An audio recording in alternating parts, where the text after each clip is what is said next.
आज हम Ryan holiday की किताब डिसिप्लिन इज डेस्टिनी के मुख्य विचारों पर एक गहरी नजर डालेंगे। हाँ, हमारे पास इस किताब का एक सारांश है जो सेल्फ कंट्रोल की शक्ति और हमारी जिंदगी पर इसके असर के बारे में बात करता है। और हमारा मिशन ये समझना है कि डिसिप्लिन सिर्फ सुबह 5 बजे उठना या सख्त रूल्स फॉलो करना नहीं है। नहीं, बिल्कुल नहीं। बल्कि ये एक ऐसी पावर है जो हमारे भाग्य को, हमारी डेस्टिनी को शेप कर सकती है। तो चलिए इसे परत दर परत खोलते हैं। बिल्कुल। और ये समझने के लिए कि ये किताब डिसिप्लिन को कैसे देखती है, हमें इसकी नींव को समझना होगा। ये किताब स्टोइक दर्शन पर बेस्ड है। अच्छा, स्टोइसिज्म। हाँ, इसका कोर आइडिया ये है कि हम बाहरी दुनिया को कंट्रोल नहीं कर सकते। मौसम, दूसरे लोग, इकोनॉमी, कुछ भी नहीं। लेकिन हम अपने रिएक्शंस, अपनी चॉइसेस और अपने कैरेक्टर को पूरी तरह से कंट्रोल कर सकते हैं। और यहीं से सारी बात शुरू होती है। क्या बात है।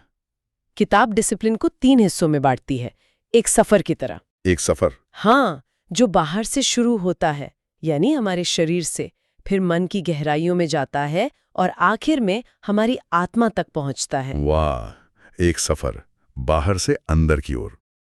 तो चलिए सफर के पहले पड़ाव से शुरू करते हैं, द एक्सटीरियर, यानी हमारा शरीर। स्टोइक दर्शन का एक बड़ा ही इंटरेस्टिंग विचार है कि हमारा शरीर हमारी शान भी है और एक खतरा भी। इसे सावधानी से संभालना पड़ता है ना? बिल्कुल। अगर हम इसे कंट्रोल नहीं करते तो कोई और चीज हमें कंट्रोल करने लगती है, हमारी आदतें, हमारा आलस या फिर बाहर की मुश्किलें। एग्जैक्टली। और किताब में इसका जो सबसे पावरफुल एग्जाम्पल है वो बेसबॉल खिलाड़ी लू गेरिक का है। हाँ, आयरन हॉर्स। सब लोग उन्हें उसके लगातार 2130 मैच खेलने के रिकॉर्ड के लिए जानते हैं, लेकिन किताब कहती है कि असली कहानी इस नंबर में नहीं है। असली कहानी ये है कि उनका डिसिप्लिन दिखावे के लिए नहीं था। हाँ, बिल्कुल। ये पॉइंट मुझे बहुत अच्छा लगा। ये डिसिप्लिन इंस्टाग्राम पर #hustle दिखाने के लिए नहीं था। ये उनके अंदर से आ रहा था। ये उनकी टीम और अपने खेल के प्रति एक ड्यूटी, एक कर्तव्य था। किताब में एक कोट है, उनका संयम एक आंतरिक शक्ति थी जो उनकी आत्मा की गहराई से निकल रही थी। मतलब वो फिट इसलिए नहीं रहते थे कि अच्छे दिखें, नहीं, बल्कि इसलिए कि वो अपनी जिम्मेदारी निभा सके। और यहीं पर मॉडर्न लाइफ से कनेक्शन बनता है। कैसे? आज फिजिकल फिटनेस को अक्सर वैनिटी, मतलब घमंड से जोड़कर देखा जाता है। सही बात है। लेकिन गेरिक का उदाहरण हमें याद दिलाता है कि शारीरिक अनुशासन की असली वजह कुछ और है। ये मुश्किलों का सामना करने की कैपेसिटी बिल्ड करता है, एक मजबूत नींव की तरह। हाँ, एक मजबूत नींव जिस पर मानसिक और भावनात्मक मजबूती टिकती है। जब आपका शरीर आपके कंट्रोल में होता है तो मन को भटकने से रोकना थोड़ा आसान हो जाता है। बिल्कुल। इसी सेक्शन में और भी कई कमाल के आइडियाज हैं, जैसे अटैक द डॉन, सुबह पर हमला करो। हाँ, लेखिका टोनी मॉरिसन सुबह सूरज उगने से पहले उठ जाती थी, कॉफी बनाती थी और दुनिया के जागने से पहले अपने सबसे जरूरी काम यानी लिखने में लग जाती थी। पर ये सिर्फ सुबह 4 बजे उठने की बात नहीं है ना? नहीं, इसका असली मतलब है अपनी एनर्जी को मैनेज करना, अपने दिन का वो समय पहचानना जब आप सबसे ज्यादा क्रिएटिव और फोकस्ड होते हैं, और उस समय को दुनिया के डिस्ट्रैक्शन से बचा कर रखना। बिल्कुल। किसी के लिए वो सुबह हो सकती है, किसी के लिए देर रात। पॉइंट है अपने पीक क्रिएटिव आवर्स को प्रोटेक्ट करना। और फिर थियोडोर रूजवेल्ट का स्ट्रेन्युअस लाइफ यानी कठिन जीवन का आइडिया है। वो हमेशा एक्टिव रहते थे, चाहे वो पॉलिटिक्स हो, एक्सप्लोरिंग हो या राइटिंग। उनकी तुलना किंग जॉर्ज चतुर्थ से की गई है, जो अपने आलस के लिए मशहूर थे। आज की दुनिया में जहां कंफर्ट और कन्वीनियंस को सबसे ज्यादा वैल्यू दी जाती है, ये आइडिया थोड़ा काउंटर इंट्यूटिव लगता है। बहुत ज्यादा। लेकिन रोजवेल्ट का मानना था कि मुश्किलें और चैलेंजेस हमें तोड़ते नहीं, बनाते हैं। लगातार कंफर्ट में रहने से हमारी मेंटल एंड फिजिकल मसल्स कमजोर हो जाती हैं। मुश्किलों को गले लगाना ही हमें रिजिलिएंट बनाता है। कोच जॉन वुडन वाला एग्जाम्पल तो मेरा फेवरेट है। अच्छा? जब मैंने पहली बार पढ़ा कि वो अपने स्टार प्लेयर्स को जूते और जुराबें ठीक से पहनना सिखा रहे थे, मुझे लगा ये क्या मजाक है, ये तो नेशनल चैंपियंस हैं, बच्चे थोड़ी हैं। हाँ, ये सुनने में बहुत बेसिक लगता है। बहुत। लेकिन उनका लॉजिक सिंपल था। अगर जुराब में एक भी सिलवट रह गई तो छाला पड़ेगा तो खिलाड़ी अपना बेस्ट परफॉर्मेंस नहीं दे पाएगा और टीम हार सकती है। एग्जैक्टली। उनका पॉइंट था कि ग्रेटनेस की शुरुआत बेसिक चीजों को परफेक्ट करने से होती है। Sweat the small stuff. ये बात आज भी कितनी रेलेवेंट है ना? हर जगह। चाहे कोई स्टार्टअप हो या सॉफ्टवेयर डेवलपमेंट, अगर बेसिक कोड क्लीन नहीं है या कस्टमर सर्विस की छोटी छोटी बातें इग्नोर की जाती हैं तो पूरा प्रोजेक्ट फेल हो सकता है। The devil is in the details, literally. बिल्कुल। ये सारे उदाहरण गैरिग, मॉरिसन, रूजवेल्ट और वुडन, ये सब एक ही चीज की तरफ इशारा करते हैं।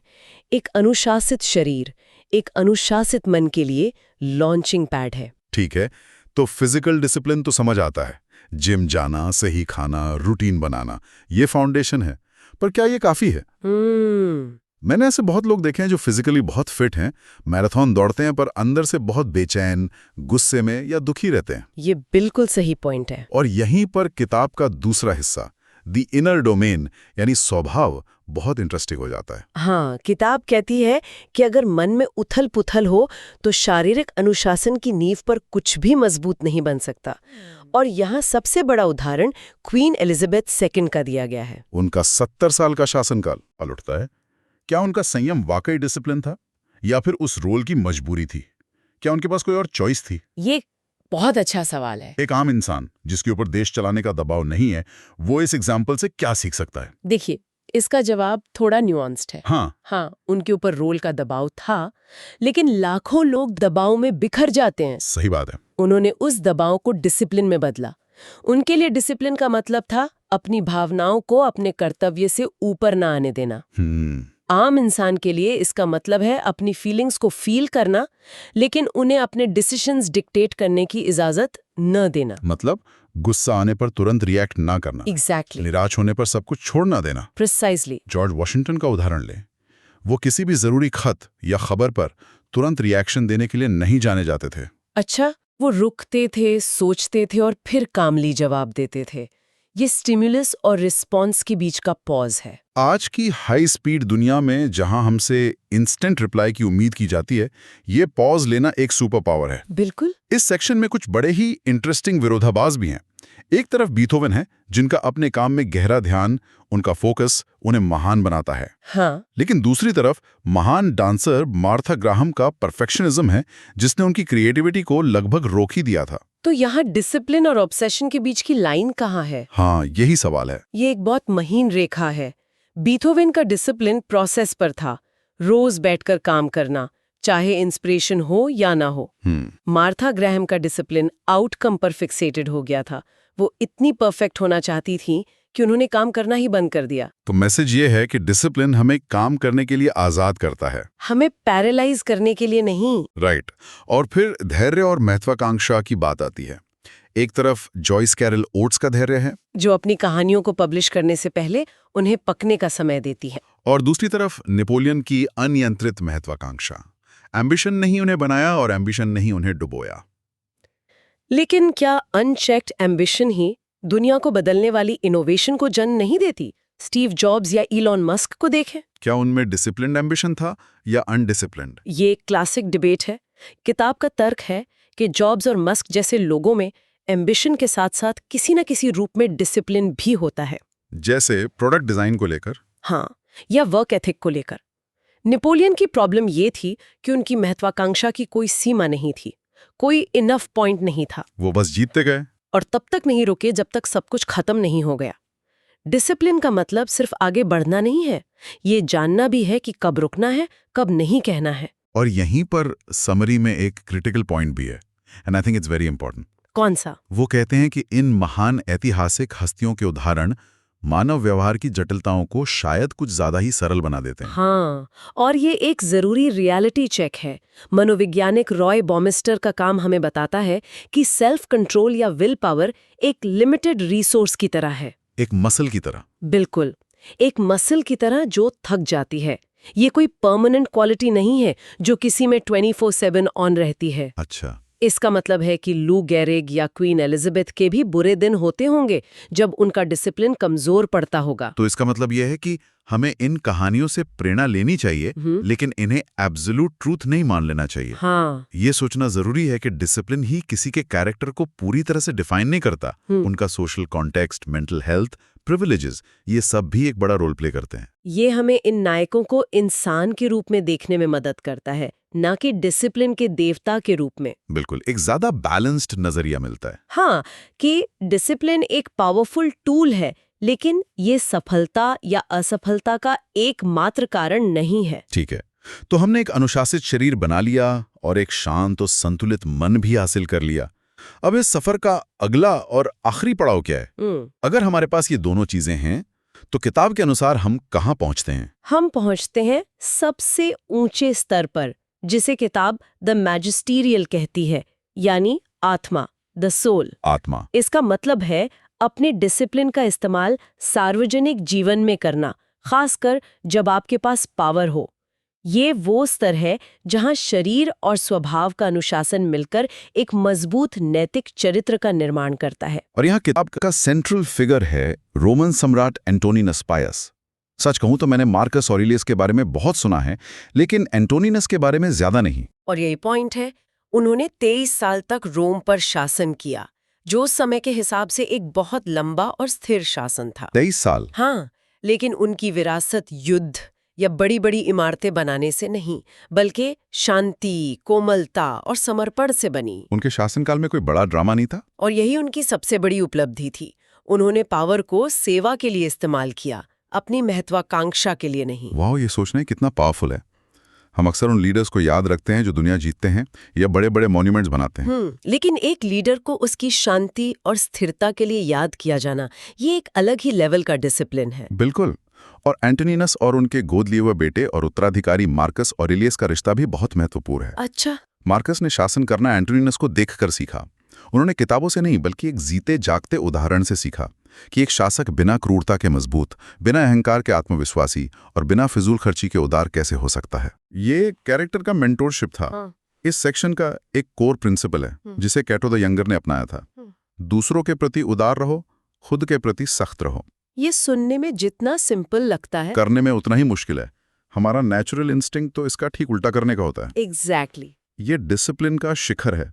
आत्मनिपुणता या सेल्फ मास्टरी का असली टेस्ट तब होता है जब आप पर बाहरी दबाव हो, जैसे मार्कस ऑरेलियस पर था। बिल्कुल। जब मार्कस ऑरेलियस सम्राट बने तो उन्हें हमलों, विद्रोह और एक भयानक महामारी का सामना करना पड़ा। हमारे हाल के पैंडेमिक एक्सपीरियंस को सोचें और उसे 100 गुना बढ़ा दें। उस केओस के बीच भी उन्होंने अपने सिद्धांतों को नहीं छोड़ा। तो आत्मनिपुणता का मतलब है केओस और लालच के बावजूद अपनी आत्मा के मॉरल कंपस को बनाए रखना। हाँ, और ये सिर्फ अपने लिए नहीं बल्कि उन लोगों के लिए जिनकी आप सेवा कर रहे हैं। प्रिसाइसली। ये लीडरशिप का असली मतलब है। तो इन सब का क्या मतलब है? अगर हम इस पूरे सफर को देखें तो हमने देखा कि अनुशासन कैसे शरीर के कॉन्क्रीट लेवल से शुरू होता है, फिर मन और भावनाओं के एब्स्ट्रैक्ट डोमेन से गुजरता है और आखिर में आत्मा के सबसे ऊंचे स्तर तक पहुंचता है, जहां ये हमारे पब्लिक एक्शंस और हमारी लेगेसी को शेप करता है। बिल्कुल। और इसका सार ये है कि अनुशासन कोई बंधन या सजा नहीं है, जैसा कि हम अक्सर सोचते हैं। नहीं, ये आजादी का रास्ता है। ये हमें बाहरी ताकतों, हमारी अपनी अनियंत्रित भावनाओं और शॉर्ट टर्म इच्छाओं का गुलाम बनने से रोकता है। किताब के अनुसार यही वो शक्ति है जो हमें अपना भाग्य खुद लिखने की क्षमता देती है, जैसा कि टाइटल कहता है, डिसिप्लिन इज डेस्टिनी। ये एक चॉइस है जो हम हर दिन हर पल चुनते हैं। हाँ, एक बहुत ही पावरफुल आइडिया है। ये किताब आत्म अनुशासन के लिए एक मजबूत केस बनाती है। हाँ, लेकिन ये हमारे लिए सोचने के लिए एक सवाल भी छोड़ जाती है। क्या? एक ऐसी दुनिया में जो इंस्टेंट ग्रेटिफिकेशन यानी तुरंत मिलने वाले सुख और बिना सोचे समझे दिए गए रिएक्शंस को रिवॉर्ड करती है, कोई व्यक्ति इस तरह का गहरा मल्टीलेयर डिसिप्लिन बनाने की प्रेरणा कहाँ से ढूंढेगा? ये एक बड़ा सवाल है। शायद जवाब बड़े बड़े लक्ष्यों में नहीं बल्कि छोटे छोटे कदमों में है। मतलब? शायद आज उठाए जा सकने वाला सबसे पहला, सबसे छोटा कदम कोई ग्रैंड जेस्चर नहीं है, बल्कि सिर्फ ये डिसाइड करना है कि सुबह उठने के बाद पहले 1 घंटे तक फोन नहीं देखेंगे। बस इतना ही। शायद वहीं से ये सफर शुरू होता है, एक छोटे manageable act of self control से। आप देख रहे हैं बुक्स वॉइस स्टूडियो, ज्ञान की आवाज। लाइक और सब्सक्राइब करना ना भूलें।